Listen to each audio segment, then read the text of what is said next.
Pump up the volume on your parenting with Parent Pump Radio. Tune into something different that makes a difference. At Parent Pump Radio, instead of a ripple, we choose to create a splash. Get energized, get inspired, and get informed with how to parent in the new millennium.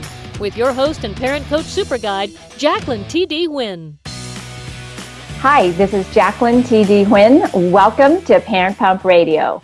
Our show is all about dynamic family leadership and leaving a profound legacy for our children.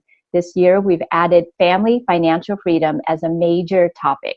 We want to help families learn, act, and implement strategies to become financially free with topics ranging from debt elimination, student loans, credit, cash flow, investment to money, mindset, and financial literacy. So please check the show notes to see how I can help you and your family create passive income through real estate investing and leave a profound legacy in life, leadership, and wealth. You'll find links to my website, which is integrativeminds.com, and my books. You can also search my name on Amazon or LinkedIn, Jacqueline T.D. Huynh. That's spelled Huynh. And if you're looking for a speaker for your organization or event, please contact me at parentpumpradio@gmail.com to schedule a meeting time. Our show is available on iTunes, Google Play, Stitcher, YouTube, and syndicated on rethinkradio.org, oneideaway.com, and ARM Radio. Okay, so let's get onto our show and meet my guest today. She is in the healing arts. She's a holistic stress relief mentor who helps parents and kids relieve anxiety on demand and resolve chronic stress and trauma. She has her proven 3-step ACE method that helps you unlock and resolve patterns and limiting beliefs that have you stressed and struggling. And we're going to talk to her more about that 3-step ACE method. Her transformation mentoring and 30 days to relieve anxiety and quit overthinking program have helped hundreds of people get shifting to more calm, clarity, and choice. And she also speaks nationally about getting empowered with energy tapping. And you're going to get to experience that today. She teaches workshops and hosts monthly women transformation retreats. So you can find out more about those retreats, ladies and moms, on her website, which we'll give to you later. So ladies and gentlemen, I'd like to introduce you to Suzanne Gundersen. Hi, Suzanne. Hello. Thank you so much for having me here. Oh, thank you. I was introduced to tapping a long time ago, probably about 5 years ago. I should probably be doing it more, but I know it's a very powerful tool. So I'm glad you're here to kind of demystify it and also give us an experience at the end. Yeah, wonderful. I'm so excited. I love sharing about tapping. Before we go there, I like to know a little bit about you. So like, what led you to kind of go down this holistic approach? I grew up in the very hectic Northeast, from New Jersey originally, and I grew up with a family of alcohol abuse, emotional abuse, verbal abuse, sexual abuse. There was a lot of abuse, and I think that there's so many people right now in the movement of being more transparent and vulnerable that they are also admitting that they've had, abusive early developmental years as their experience. But my experience of it was that, I went through that. I was a very sensitive child and had created a chronic anxiety issue by the time I was in my early teen age. And I was passing out every day from stress. Wow. And back then, the answer was just medicate. There wasn't like, really, let's dig into this. I'll probably age myself here a little bit, but, this was back in, the very early 80s that this was going on. With that, I just kind of became somebody who was taking medication to cope with my stress and anxiety. In addition to, I was, became an emotional overeater to cope with all the stress. And that emotional overeating led me to be, hundreds of pounds of extra weight and really just living very unfulfilled. So I spent, good, 15 years just really struggling with emotional eating and, having anxiety, but using medication to try and cope with it. And I really was not feeling like I was living with the aliveness that I wanted to experience. So I left the hectic Northeast and moved to South Florida, where I thought, well, that'll just be really nice and slow and relaxing. And it was. The dichotomy is just so different between, New York City, where I lived and worked for 10 years, and South Florida.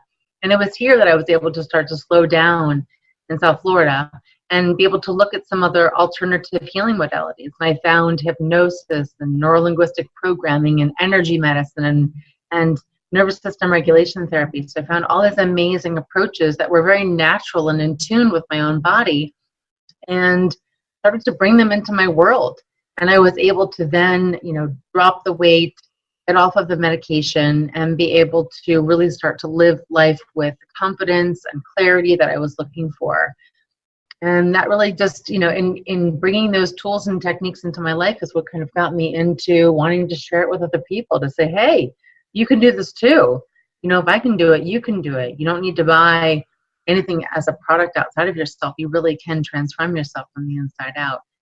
So I'm kind of my first client and my first case study of what I've gone through to be able to unravel that and get to a place where I feel really, present in the world. Yeah, I hear your story a lot from friends and colleagues. I think the way they dealt with stress and viewed stress or anxiety back in the 80s and 70s was just to numb it with medication instead of dealing with the root cause. And then we've got people who would start eating too much, drinking too much, doing too much drugs and other things to then try to relieve that. And I'm so glad that you found a holistic way and that you're going to share it with us.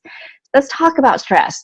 I know I've had lots of guests on my show, from doctors to experts, and we've talked about this, but I'd like to know, how do you define stress? Stress is really your body's reaction to perception, and it's unique in our perception. Not everybody's slice of bread is everybody's slice of bread. We react to life unique to the resiliency level of our nervous system. And that was the problem that I was experiencing back when I was a teenager, was that I didn't have any resiliency in my nervous system. I hadn't, conditioned my vagus nerve, which is, the wandering nerve of the body that really, is in communication with the brainstem that says, am I sensing safety or not? And so stress is really when we are in the external world and we can experience it as acute stress where someone cuts us off, or we can't find our keys, or there's some kind of urgency about something. But as soon as that resolves itself, it kind of ends. And then there's the kind of stress where, we've got more chronic issues where you go to your job and there's maybe a critical boss, or you have conflict with your partner, or you have children that are in conflict with their friends at school or having difficulties. And this is not something that gets solved overnight. And so it's more of an ongoing thing. So stress can be more chronic, or maybe even have some kind of a loss or trauma, some accident or something that's happened in your life that could be more of a traumatic type of a stress that's kind of lingering. And all of that lives and breathes in your body's energy system and your nervous system as being kind of just stuck. And so some of the tools that I use help the body be able to process that stress response, be able to come back to a place of peace and calm again. That way you can have perspective. Stress is really just our body's reaction to perception, whether it's that acute, fast kind of experience or something that's chronic and ongoing, or something even longer than traumatic. Yeah. And we have to really recognize stress, how powerful it is, because it is related to over 90% of physical illness. If we don't acknowledge it, because it's not just psychosomatic, it's not just in your brain, because it will manifest into conditions like cancer, heart disease, pain. Absolutely. So as parents, should we deal with this when, say, it's our kids who are stressed and our kids who are going in pain? I work a lot with moms and families, and even some teenage children also that have their own versions of stress. And there's just so many angles of it. If you're a child, you're maybe having test anxiety, or maybe you're being bullied at school, or if you're a parent, you're with a difficult child, you might have a really hard time dealing with, having to support the family and then also, deal with this strong-willed child, or this difficulty with that, whatever, learning disability or social issues that the child has. And all of that, it comes in the form of experiences. Mm-hmm. Right? We have these experiences, and then they kind of settle into the body as, well, this is what's happened, or this is what's happening. And all of that is memorization of the nervous system, of how we know how to do what we're doing when we are responding to stress. What I do when I work with people is I ask them, what are these triggering events? that are getting you to have this reaction that is getting you to either think these thoughts of worry and overwhelm, or even experience it in your body as like an elevated heart rate, or different types of experiences of body temperature or other symptoms that you might have, and help them really take a look at like what's triggering them there, and then how to help them through the stress response to be able to build that self-compassion and inner wisdom to be able to complete the stress response. You probably study a lot of mind-body energy work. Tell us what you've experienced of stress connection to mind-body spirit part. What happens to our mind and our body when we're experiencing these things? Well, the first thing is the body has a neuroceptive awareness. Without your even consciously being aware of it, it has these little nervous, points all over the body, these little nerves that are constantly on guard going, are we safe? Are we not safe? And so the body is aware of safety before the mind is. But what happens is that when the body gets overwhelmed with it's not safe, then it looks to the mind to say, help solve this problem. So it's constantly sending messages to the mind. The mind says, oh, I'm brilliant, I can figure this out.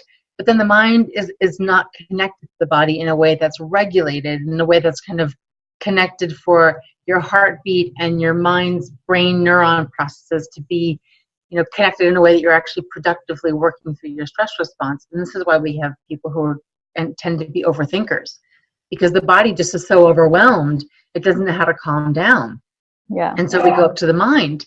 And then really, when we look to kind of spirit to say in a higher power, it's really okay. I'm really okay here. And we can try and look at some of the body reactions like, okay, I'm sweating. Why am I sweating? How can I help myself, calm down? How can I get cooler? How can I just breathe differently to maybe able to help my heartbeat regulate? So we're living in a very overstimulated world. I mean, all day long, we're just being bombarded with one thing after the other. So we're living in kind of a low-grade stress all the time. And our body doesn't like to be in that state. And this is why we have more overthinkers than we've ever had before. This is why we have a lot of people who are stuck in worry patterns and have, social anxieties because they're worried about what other people think, because we're just always stuck up in the mind. Yeah. But to truly come down off that stress response and integrate, mind, body, and spirit is the goal, right? To be able to, this is why I think people get home at the end of the day and they say, oh gosh, I hope they cancel plans. I don't want to go out because I want to just stay home and try and recover before I have to go out tomorrow and do it all over again. Yeah. And I think that overthinking actually kills us in a way, because we start thinking of all the things that could happen that's bad. And then we get more anxiety, or what my boss is really trying to do, or what my spouse is really trying to do, when they probably weren't even thinking or doing that. But you start creating these scenarios, and then you stress yourself out more. So true. I mean, just think about how we go home at the end of the day and the thoughts that we think about, how our own insecurities, our own worries. Nobody's going home at the end of the day going, let me think about Jackie for the next 2 hours before I go to sleep. They're just not. You're just thinking about yourself. So if we could just keep that in context, then maybe we can start to quiet the mind a little bit, from all of its chitter chatter. Yeah. But when you're in that chitter chatter mode, really the effort that needs to take place is to help the body calm down. Yeah. And that's why I love tapping, because it directly impacts the body systems to be able to bring it, calm down those bodies. For those who maybe have a hard time meditating because their mind keeps tripping off, I think tapping is a great way, because then you've got something to focus on and you're doing. Well, and we just bred in this society where we're this overstimulated society to become ADD, so we don't know how to really focus on anything for a long period of time, because we're constantly being overstimulated. When you try and meditate, you close your eyes and you try and breathe and focus on your breath. The next thing you know, you've got your grocery list on your mind. You're thinking about the last fight you had with your partner, or that troubled child that what are you going to do with? You can't stay focused in the present moment. So actually, the attempt at meditating when you're overwhelmed can actually re-traumatize you, can compound the stress and anxiety, and compound traumatization. So you really want to make sure that you are calm before you go into at least enough where you can experience the meditation as they kind of lay it out, be able to stay present. If you can't stay present, then tapping certainly can help you knock off all those worried thoughts, calm down your body enough where you can stay present. In fact, when I teach women specifically how to, to get present, We practice 30 seconds at a time, a minute at a time, 2 minutes at a time, because a lot of people just are not comfortable enough to stay present with themselves, because the thoughts can just kind of spin them up out of control. Read research somewhere where they say 80% of the population live in this level of stress. It comes out as anger, frustration, kind of like that fight or flight mode at all times. Because our bodies are addicted to that type of response. And we almost just think like that's normal. Well, it's normal for us now, sadly, because we haven't had people in our lives, enough consistent people in our lives to make us feel safe and connected to help our body complete the stress response. I mean, we have evolved to be human, but how we got here in our evolution has shown us what our survival strategies have been. You know, back when we were fish, all that we could do is just freeze. Oh, there's a predator coming. All we can do is freeze. And then we grew limbs, and then we could like run away, you know, when we became amphibians, and we could, you know, use our limbs to run away or even fight or flight. And now we've evolved to being humans. And so our most modern survival strategy is that of communication and connection. So if I speak to you in like a pleasant tone of voice, and I'm calm in my regulated heartbeat, and I'm smiling at you, your body is automatically going to calm down with all those little neuroreceptors all over it. It's going to just sense, oh, this is a safe place.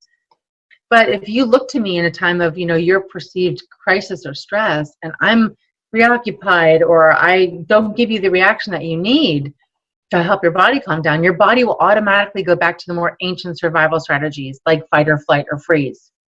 And so many people are saying like, oh, I'm in fight or flight all the time.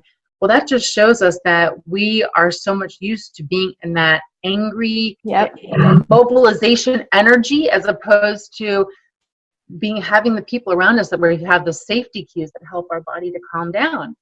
So, and I think it's also harder, like as someone like you would have with a childhood where there was a lot of abuse, alcoholism, drugs, right? Because you had to grow up in an environment where you had to protect yourself. You had to flee or fight or freeze and all these things. Because you look at a baby, they're the most peaceful. You almost want to just breathe their energy. It's so calm. So somewhere from our birth to those first 8-10 years, which they say are so crucial, we learn some of this behavior depending on what our family environment is. And like you were saying, you had to learn to not trust people because they weren't trusting. You had to learn to run away, fight back. And so we take those things on as adult when it's not even true, because it's almost like habit. It's a habit. It's an emotional habit that's living in our nervous system. Yeah. It's living in our energy system. And those habits are anchored by beliefs that we create about ourselves and the world that all come from experiences and stories and memories that we've had. So tell us about energy tapping. So I want to make sure that we get this tapping technique in. Okay, definitely. So tapping is a brilliant self-use acupressure technique where you literally use your fingertips to touch on energy parts of the body. And when you do that, what you're doing is you are helping calm the mind and calm the body. Because physically what's happening when you're tapping is that you're engaging the part of the energy system that speaks directly to the amygdala part of the brain, which is that fire alarm part of the brain that says, I'm safe, I'm not safe, I'm safe, I'm not safe. So when you're tapping, you're literally helping the amygdala calm down. At the same time, all those body systems in your nervous system that have your heart racing or have your body temperature changing, or maybe you're feeling some tightness and contraction somewhere, as you start to tap, you'll be able to calm down those body systems to be able to feel more peace and calm in the body. Let's do this, and then we can talk more about your ACE method afterwards. So if you just take 2 fingers, your index finger and your middle finger, either hand, doesn't matter.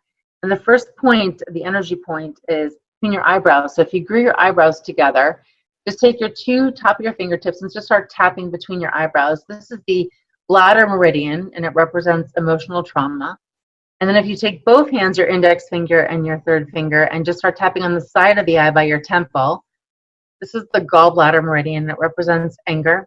And then on the top of your cheekbone, take both 2 fingers, start tapping on the top of your cheekbones. This is the stomach meridian. It represents anxiety. And then take all 4 fingers of both hands and get a nice bounce on your collarbone. So if you glue your collarbones kind of together where you might have a necklace flying, that's exactly where you want to start tapping. And this is the kidney meridian, and it represents fear. And then you take one hand and squeeze the opposite wrist a couple times. And the reason why you do that is because you have meridians that run under the bottom of your arm and the top of your arm out to your fingertips. So you may have seen people just tapping on the side of their hand by their pinky, or you may have seen people slapping the inside of their wrist or the outside of their wrist. I just like to squeeze the whole wrist because then you get all the meridians. And your thumb is your lung meridian, it represents grief. The index finger is the large intestine, represents stubbornness. The middle finger is the pericardium, which is the sac around the heart, which represents jealousy. You skip the ring finger, go to the pinky. On the side of the pinky is the heart meridian, represents shock. And on the side of the hand is the small intestine. It represents fear of an experience. So when you're squeezing the whole wrist, you get all of those meridians, and you don't have to go for each finger pointer, just focus on one. So that's kind of technically the points that I like to use. But how you tap, and I teach tapping in 4 easy steps, and we can do this together right now. And step number 1 is always to notice what bothers you and how it bothers you. So if you're a parent listening to us right now, and you can think about maybe what's bothering you, what stresses you out in parenthood right now. Is it a difficult child? Is it a conflict with your partner and not agreeing on an approach on how to parent? Is it you're being self-critical about your parenting in your dirty house? You're comparing yourself to other people? Is it a worry about your children going to school and the schools being safe with all of the violence that we see in schools now? Step number 1 of tapping is always what's stressing you out and how do you know what stresses you out? And typically the how is go into a memory.